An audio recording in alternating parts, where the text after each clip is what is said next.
Okay.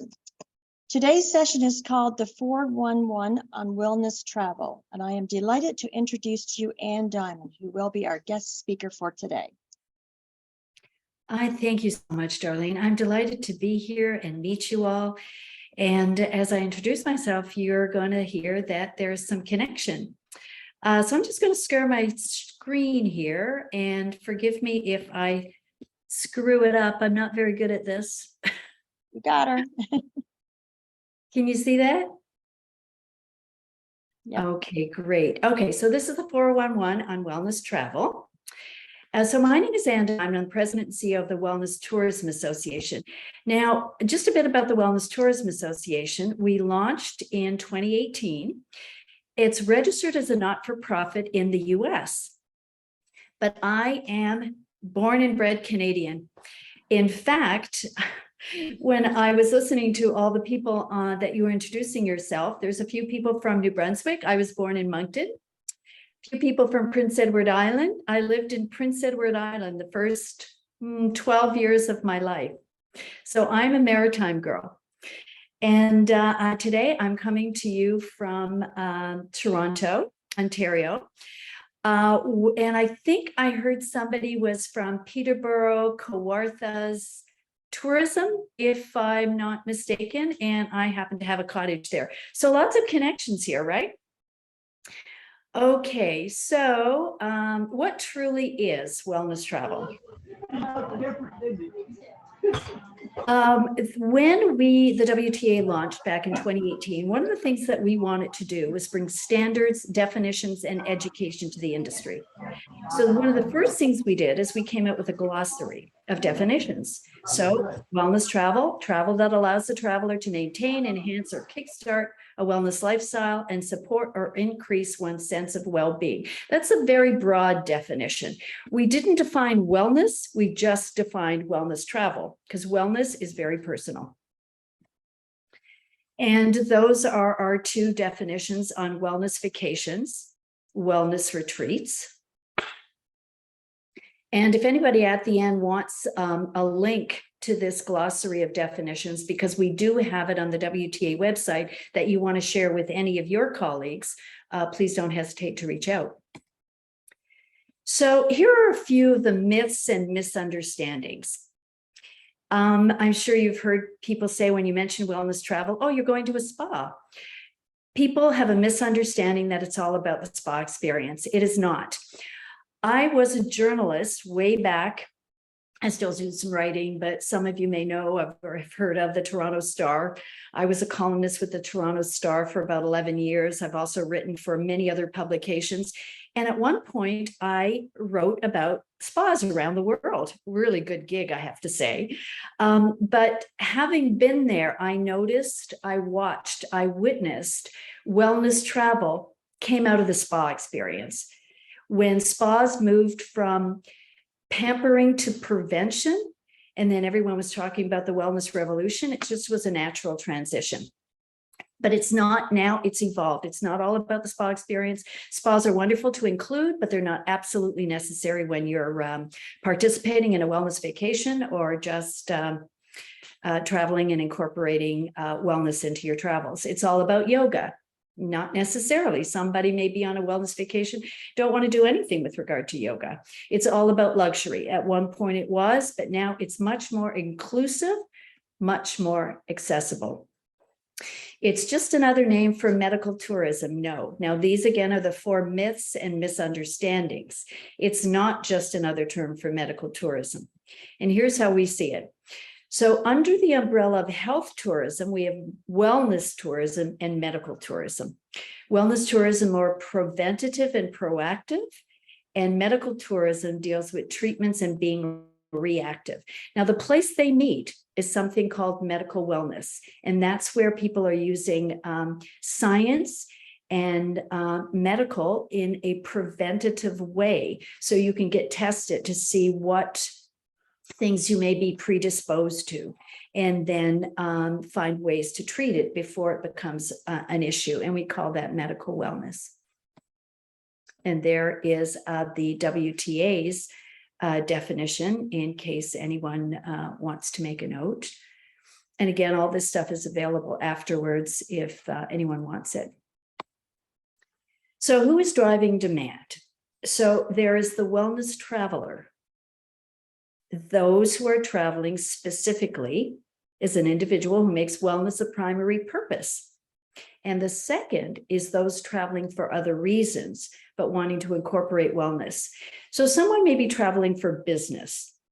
They're not necessarily a wellness traveler because that's not their main motivation for traveling. They're traveling on business, or they're traveling for a family reunion, or they're traveling for many number of other reasons. They're not specifically focused on wellness.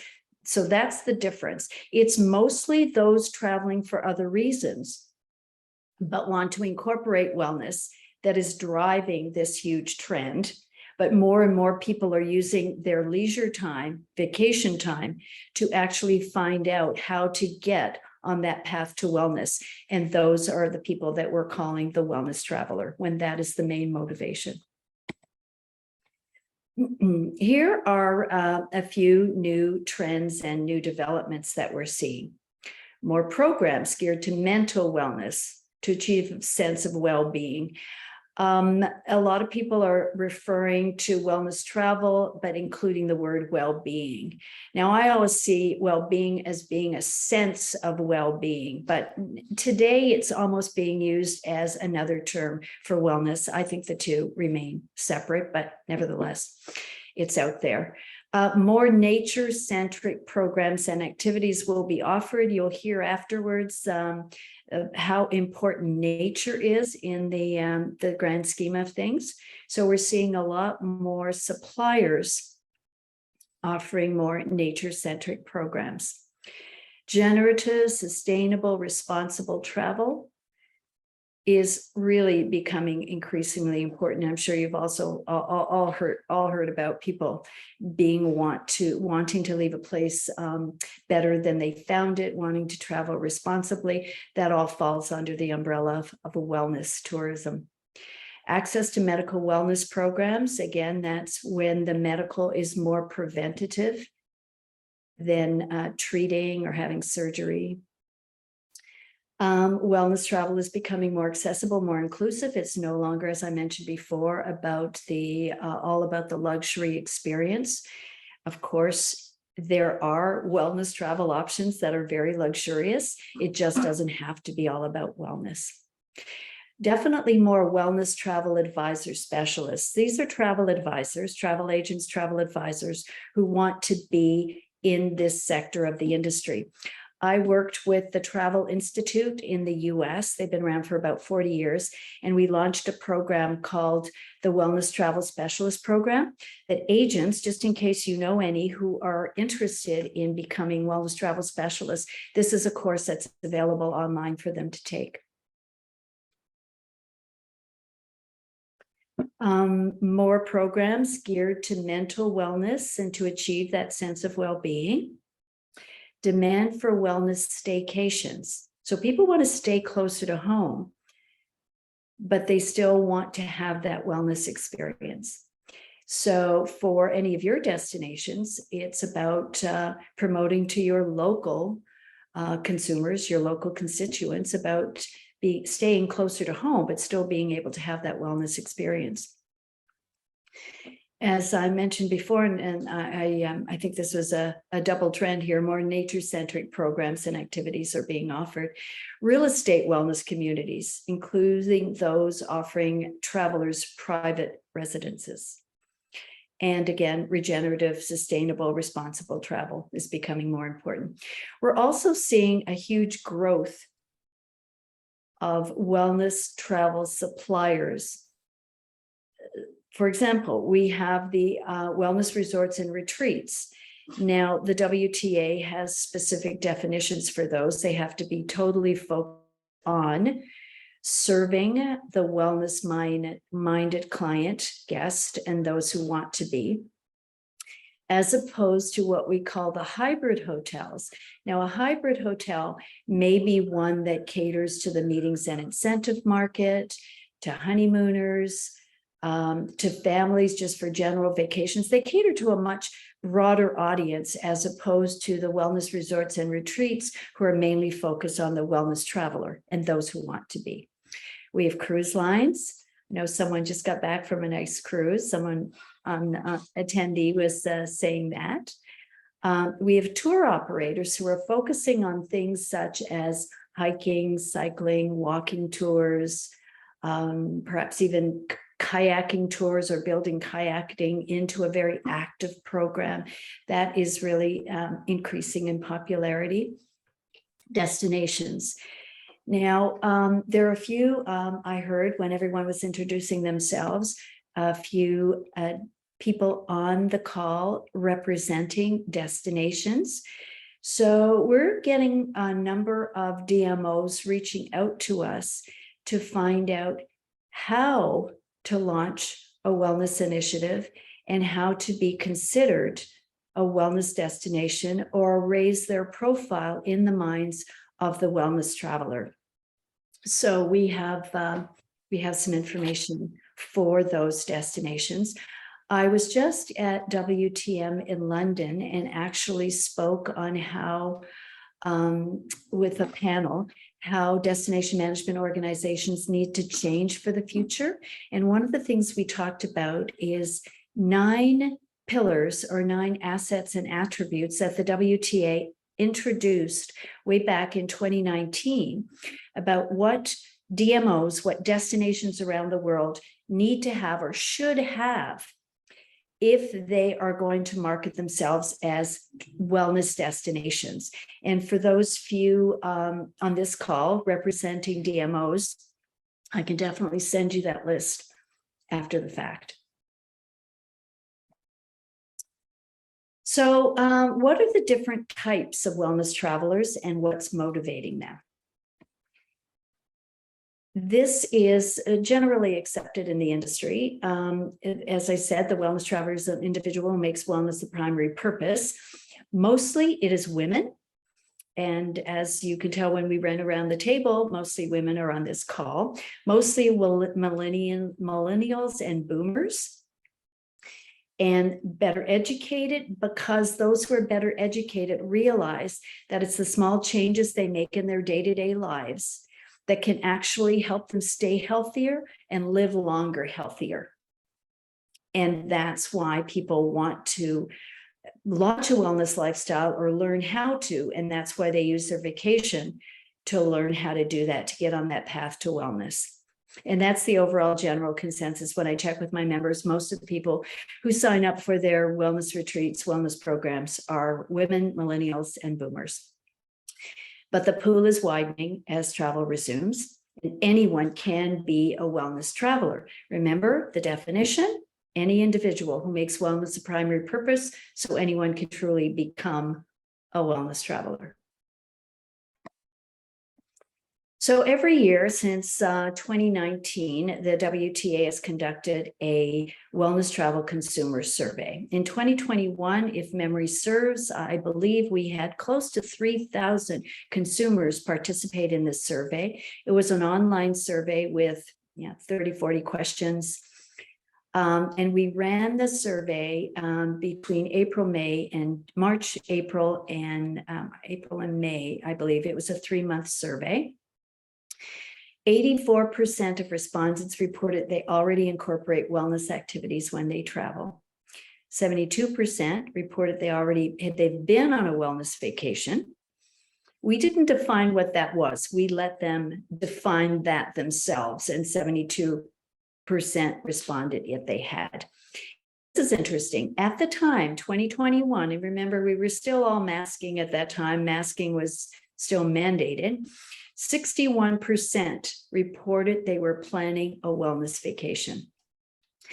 Now, I tend to attribute that to the fact that the pandemic has, in fact, made us all more aware how important our health is and how we have to be proactive in that. And that's one of the reasons, too, why the trend has become so now. More and more people are realizing this. They're incorporating wellness into their daily lives, and they want to take it on the road with them.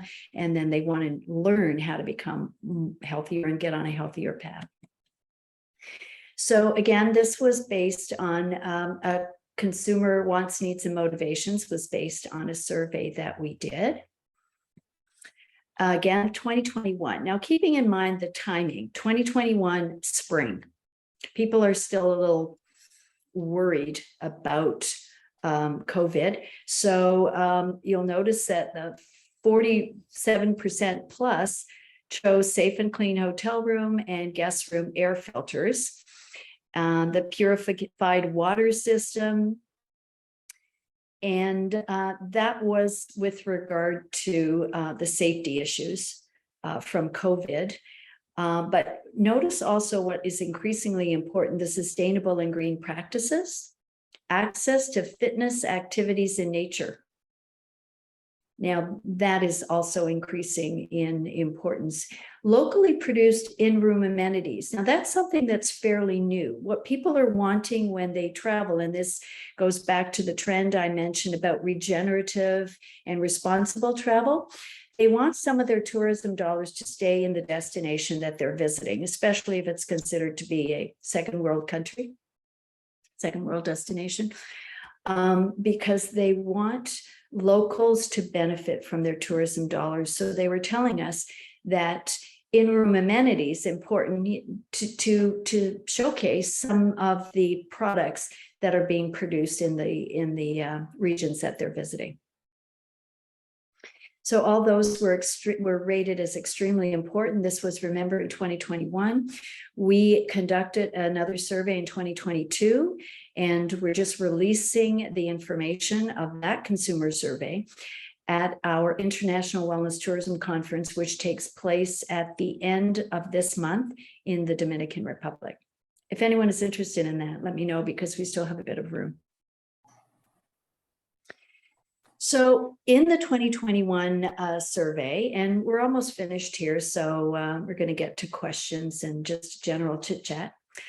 2021, of that survey, we asked why they would choose a particular destination to travel to for a wellness vacation. And here are just some of the things they said. And look at the things that refer to nature: climate, outdoor adventures, ocean, water, beaches, relaxing and peaceful. All those things refer to nature. And that's why this brings us around to nature absolutely rules when it comes to wellness travel. Now, that picture for someone who's sitting, who's joining us today, is from the Kawarthas. Nature rules. Obviously, this is from Prince Edward Island. And everybody knows this, right? Grossmore. And that pretty much wraps that up. So that is my email address, admin@wellnesstourismassociation.org. So if anyone wants to reach out to me to get, if you're from a destination, a DMO, to get that list of 9 points, assets and attributes a destination should have if they're going to promote themselves as a wellness destination. If anyone wants that link to the glossary of terms or anything else I can help you with, please do reach out. So I'm going to throw it back, I think, to Darlene, or we're just going to get right into questions. I'd love to hear all your thoughts. Darlene, you want to? Thanks so much, Anne. That was great wealth of information. So if there's anyone out there that have any questions for, excuse me, for Anne right now, is a good time. Anyone have any? Let us know what you guys are seeing. What are you seeing? If you're already a stakeholder in the wellness space, what are you seeing? So either questions or comments, anything. I'm curious about something. Yes. Hopefully I can answer. Yeah, I'm curious to see if anything along the creative side, the creativity, anything involving arts, Yes. painting, any kind of creative expression, music, writing, like all of those things that really help reestablish an inner connection, if you've seen any trends in that area. Absolutely, and great question. I forgot to mention that. But journaling is important and sometimes is included in some of the wellness retreats I'm seeing out there. Art, truly important. What do they say? It soothes a savage breast. But also to be able to express yourself on canvas. Yes, so I am seeing some retreats incorporating that, and some properties incorporating those options, to get a tour of a local art gallery, to actually have the opportunity to put paint on a canvas and express yourself. Absolutely, definitely, it can be included under the umbrella of wellness. Yeah, because I mean, it's not just about art, it's everything, any kind of creativity. Yes, right? and music as well. Now, music, I would say, I mean, some music sure. is so soothing to people, it's wonderful, but some music can be really annoying to people. So you have to find the right music for the right person, the right group. Well, I'm thinking more about art in the sense of using art as a tool, like for self-discovery, for self-expression. It doesn't necessarily have to be painting. It could be how to plant a garden. That's creative. How to, make a certain dish. That's creative. Yes. How to cook. I mean, there must be trends along that cross over into different areas of the industry when it comes to creativity and wellness, wouldn't you say? Absolutely. Yes, I would say that. In fact, one of the things that some of our members are doing is they have their local chef guiding trips to the local market, and then teaching people how to be creative in using the products that are fresh, local, seasonal to create interesting dishes that are healthy and delicious. So that can fall under creativity as well. Thank you. Good question. Good point. Anybody else with any more questions? So let me ask. So we have some people from Chamber of Commerce here. I think Prince Edward Island, someone from the Kawarthas. So are you guys seeing that some of the businesses in your region want to do something on wellness, want to position themselves, want to attract the wellness-minded consumer? Anyone who represents a destination, is that something that you're seeing? I would say here on PEI, definitely, we're seeing operators. We're starting to see some nice clusters of wellness products and being developed in certain regions across PEI. And I know there's a representative from Murphy Hospitality Group here who's developing a new wellness product and spa here on PEI. But yeah, definitely it's a focus of a lot of operators here on PEI right now, especially as we look to develop multi-season tourism destination. We see a great opportunity in the wellness space to develop that. Oh, that's wonderful. I mean, as I said, I've lived in Prince Edward Island for the first 12 years of my life. So I know it well, love those Malpec oysters. I think PEI has lots to offer, so that's great. Jamie here from Peterborough and the Kawarthas. So we are definitely seeing a trend in this. We're working with some businesses now who are adding accommodations to their experience. A few of them are either Edge of the Wedge grads or just did the lift program, which is great. So these can be yurts, they can be tiny cabins, all sorts of things, but the idea is to get people out in nature, to do art bathing, to spend time outside. So absolutely, we are seeing more and more of this, and it's something that people are really looking for, especially in a place like this that is so rural and we have so much natural space to enjoy. Oh, absolutely. As I said before, I know the Kawarthas quite well, and there's so much to offer under the umbrella of nature. And it's easy for if you're a small place, just as either a B&B to incorporate, to work with the local tour operators to give people who come to your B&B or your rental or just your small hotel or the yurts or whatever you're camping, glamping, and just partner with some of the locals to do some local trips outside, local activities in nature. It's a great combination. Who else? Anybody else has something to say about what they're doing or questions or anything? So it's Tracy from Halliburton County. Hopefully you can hear me.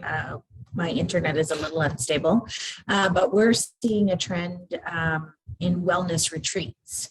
So actual companies coming in and purchasing large parcels of in Halliburton County to create wellness retreats. So we have one that most recently opened up called Dimensions Retreat, and they've opened up a retreat in Costa Rica, one in Mexico as well. So in rural Canada, very interesting that they're picking rural Canada as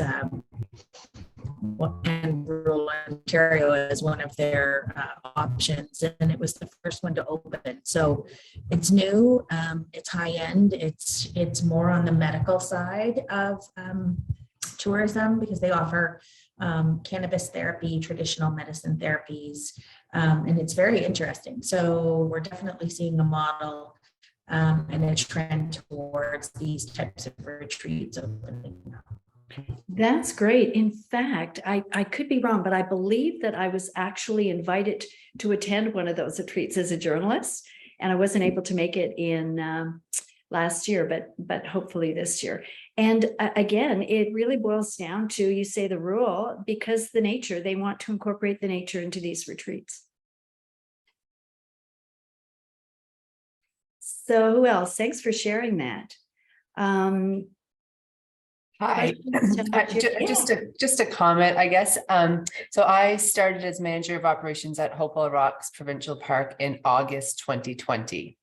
So in the middle of the pandemic, which gave me a very unique perspective of Hopewell Rocks, which normally saw 300,000 visitors.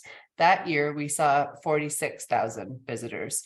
So my first impression of the rocks was, wow, it's so remarkably beautiful walking there on the ocean floor, and that sense of awe and just being inspired by nature that one gets there with few people is very different than experiencing it with thousands of people around you. So, you know, I think I'm just trying to think of ways to allow people to get that sense of being inspired by the beauty of nature, which in turn helps contribute to, a mental wellness, with still thousands of people around you. And I'm just overall interested. I've done some wellness travel myself, so I was just interested in this topic, and thought I would join to see if there was anything I could bring back to the rocks, or any potential future positions I may find myself in. Right. Well, I've not been there, but it sounds beautiful, and it just underscores again the importance of getting out there and being inspired by something that is so accessible. And nature is also one of the things that makes wellness travel more accessible. Yeah. It doesn't really cost anything. Yeah. And you mentioned regenerative tourism in one of your slides, and that really seems to be becoming the latest buzzword in tourism and in travel. It's been kind of sustainable has been the word that we're using, but now it's really regenerative, and I'm still trying to get my head wrapped around exactly what that is. I understand that it's guests visiting a place that potentially leave the place better than they found it, but can it also be them leaving better than they arrived? Mm-hmm. It certainly can, and that would certainly support traveling for your own self-care and wellness. Mm-hmm. But I think with regenerative too, there's a feeling of wanting to give back to the community. Right. So, I could see somebody incorporating an opportunity for guests to do that. And because if you give, you feel good, right? Of course, yeah. So that could be something that some locales could do as well. Mm-hmm. Mm-hmm. Thank you. Thank you.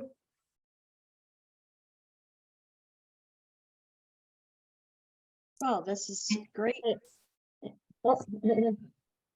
Anyone Go else? Yeah, I'd like to add a few things. Hi, Anne. I missed a big part of your presentation. Unfortunately, I was pretty excited to kind of come and listen. And for us, like for me, we have a resort. It's a glamping resort in Cookang, New Brunswick, and we started really exploring the wellness side. My background personally has been in wellness, like I'm a holistic nutritionist and naturopath. And so I had a lot of really big passion for wellness. I never thought I would combine tourism and wellness together. So this is kind of something new for us.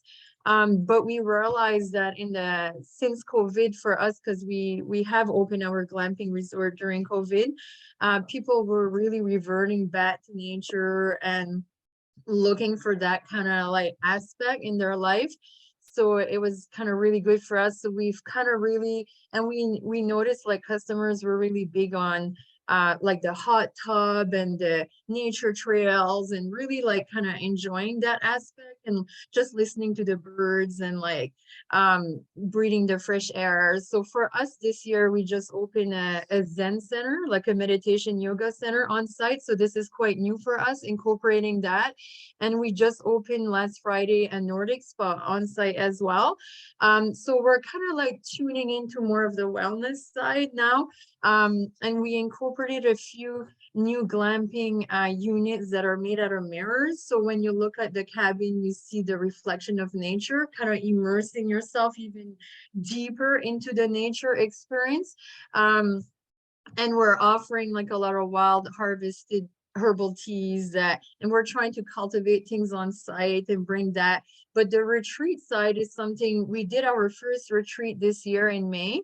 And we kind of partnered with someone local to offer like yoga, meditation, Reiki, like the Tibetan bowls kind of thing. And then we had a elder from Alsipuktuk, it's like a First Nation close to us, that came and talked about the medicine wheel. And we kind of incorporated different things, and it was like a sold out event for us. So we know the need. We've noticed like the need for retreats is there. And we constantly get calls of people asking if we're doing more retreats or we want to do more. And they're giving us ideas. Like even this morning, I had a customer saying, oh, can you do a mother-daughter retreat where we could just go and have manicures, pedicures, yoga, journaling, meditation. So it's kind of really exciting, and I'm just kind of learning more and more ourselves. So that's why I was really interested in your presentation on how to kind of put something together that would be really bringing that to life more and more on site. Is kind of what we're looking at doing right now. So good. Sounds like an amazing project. You mentioned a couple of things that you're a nutritionist, wellness practitioner, and you never thought you would combine the two. So one of the things we're seeing is more wellness practitioners in various disciplines actually becoming retreat leaders themselves, because they have clients, they have a following, so they put small groups together and take their clients, their customers on these retreats. So that's a big new thing as well. The other thing you mentioned was the culture. You had an Indigenous leader. And so consumers are telling us that they want more local culture. They want authentic healing practices that are part of the culture. So that's increasing as well. So keep up the good work. It sounds like it's going great. Yeah, no, thank you. That's good with the like you were saying with the leaders, like in the elder we have. One thing that people have been asking us a lot for too, we notice, is that they want to have like a drumming to make their own meditation drum by an elder. And then the energy makes it so much more prominent, and to learn of the techniques on how they used to do that. So that's something we're kind of starting to look at, and we could see that, yeah, like a lot of people are asking like exactly what you're saying. They're starting to ask us for those kind of things. So yeah, so thank you for sharing all that as well. Yeah, you're welcome. So I see a number of requests coming in for sharing the DMO and stuff like that. I don't know, from a technical perspective, I don't know whether or not I can get all this information. So just if anybody wants to just email me, let me know what you want me to send, and I'll just send it to you. Darlene, you might have to help me with all those Yes, absolutely. requests in the chat. Yeah, no problem. I can help you with that. Can I make a suggestion? And can you just share that with Darlene? And Darlene, can you just send it out to everyone who's on the chat here today? 'Cause That's a great I know I'm going to send an email after this to Anne asking for, so is it just easier to send it out to everyone? Maybe, Yes. just a thought. Sure. That's a great idea. Yeah, okay. I actually wrote an article for the WTM World Travel Market Global Hub blog. And it outlines everything there, what DMOs should consider as travel resumes. So I'll send you that article. I'll send it to Darlene so she can share it. And still, you know, if there's anything else, just reach out to me directly. Yeah, and I can certainly send that out to everybody. Great. Anything else? I think I loved hearing everything that everyone's doing. I mean, this is just such a wonderful space under the umbrella in the travel industry, right? Because it just affects so many different, not only your self-care, but giving back to the destination and being responsible travelers. So I think it's only going to grow. I have one more question. And it's about something different as well. I don't know if, because one thing that's become very popular, especially in on the East Coast for sure, and well, worldwide really, is foraging and understanding the benefits that comes from, you know, eating local and wild edibles and things like that. Have you been noticing anything in that arena? Fresh, local, seasonal has been important for a while. Yes. But I've not seen anything on the foraging, only that people want to eat locally. They want to know where their food is coming from. Yeah, because it kind of ties in traditional cultural practices as well as modern ways of you know, proactive wellness, really, right? Mm-hmm. So I feel that that's an area that's really starting to rise as well. In Well, the it could certainly be included in a retreat, you know, a little foraging excursion, walk, a walk combined with a walk or cycling, right? Michelle got that one covered. Yeah, Yeah. yeah. Thank you. Thank you. Okay, is there anyone else before we clue up for today? Just speaking of cycling, you mentioned, so I have a cafe in Tyne Valley, and we serve a lot of organic food and fresh local products. And we've always had sort of a cycling group that would come through cycling tours weekly. And it did slow down a little over COVID, but this year, one group in particular, you know, used us as a location every single week. And then we've had other cycling tours coming too, and a lot of people now coming with e-bikes and asking, can we charge here and that? So that whole sustainable tourism, being eco-friendly, wanting foods that are healthy, safe, and then using new forms of transportation. So going with the e-bikes or regular bikes, I have really noticed an increase in that. Yeah, everybody just wants to get out there, right? And doing it safely. Okay, I guess if there's no more questions, everybody has my email address, right? admin@wellnesstourismassociation.org. Or connect if you want on LinkedIn. Love to connect with all of you, and just want to say thank you for giving me this opportunity to meet all of you. So great. Thank you, Anne. Thanks everybody for attending. Please don't forget the little survey at the end. It would help us a lot. And don't forget to check out our GMIST.ca for upcoming programs. Thanks, everybody. Have a great week, guys. Stay safe. Thanks. Bye.